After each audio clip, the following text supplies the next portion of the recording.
یہاں تک تو بات ہمیں واضح ہو گئی، سمجھ میں آ گئی کہ اسلام ظاہری اعمال کا نام ہے اور ایمان قلبی اعمال کا نام ہے۔ اب جو سوال بہت بڑا پیدا ہوتا ہے وہ یہ ہے کہ مطلوب کیا ہے؟ اسلام مطلوب ہے یا ایمان مطلوب ہے؟ اس میں کوئی شک نہیں کہ ہر مومن مسلمان ہے، جو بھی آدمی مومن ہے وہ مسلمان ہے، لیکن ہر مسلمان مومن نہیں ہے، یہ بات ہمیں معلوم ہونی چاہیے۔ اسلام ایک بہت بڑا دائرہ ہے، اس دائرے میں کیسے داخل ہوا جا سکتا ہے؟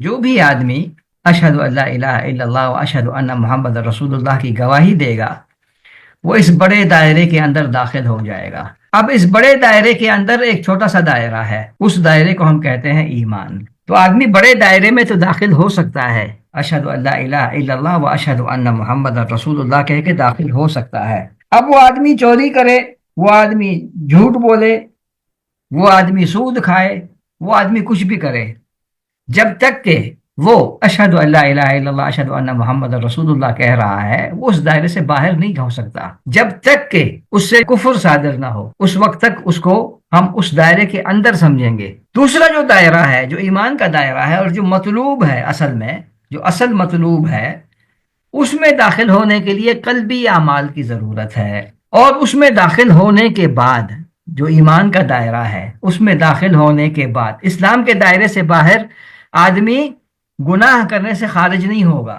اسلام کے دائرے کے اندر داخل ہونے کے بعد اس سے گناہوں کا صدور ہونا، نافرمانی کے صدور ہونے سے وہ اس دائرے سے باہر نہیں نکل سکے گا، نہیں نکل سکتا، وہ نہیں، کوئی نہیں نکال سکتا۔ ایک آدمی گواہی دیتا ہے اشہد ان لا الہ الا اللہ وان محمد رسول اللہ، پھر وہ نمازیں اس کی چھوٹ جاتی ہیں، یا کبھی پڑھتا ہے کبھی نہیں پڑھتا، یا کبھی شراب بھی پی لیتا ہے، یا کبھی جوا بھی کر لیتا ہے، کھیل لیتا ہے، یا کبھی سود بھی کھا لیتا ہے۔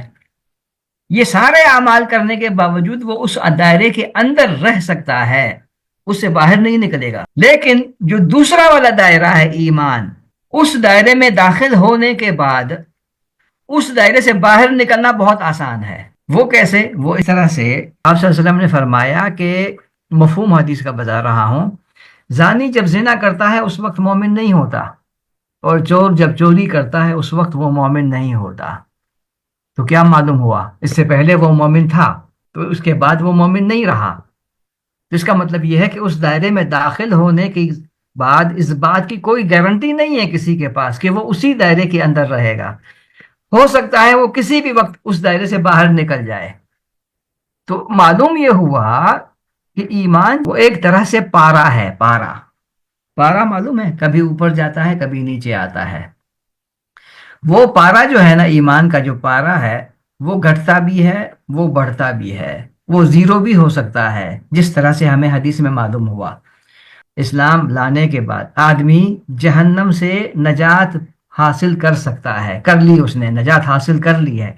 جو بھی شخص اشہد ان لا الہ الا اللہ واشہد ان محمد رسول اللہ کہتا ہے، اس نے اپنی گردن جہنم کے عذاب سے بچا لی ہے۔ لیکن کیا اسلام لانا جنت میں داخل ہونے کے لیے کافی ہے؟ نہیں ہے، نہیں ہے، اس کے لیے ایمان چاہیے۔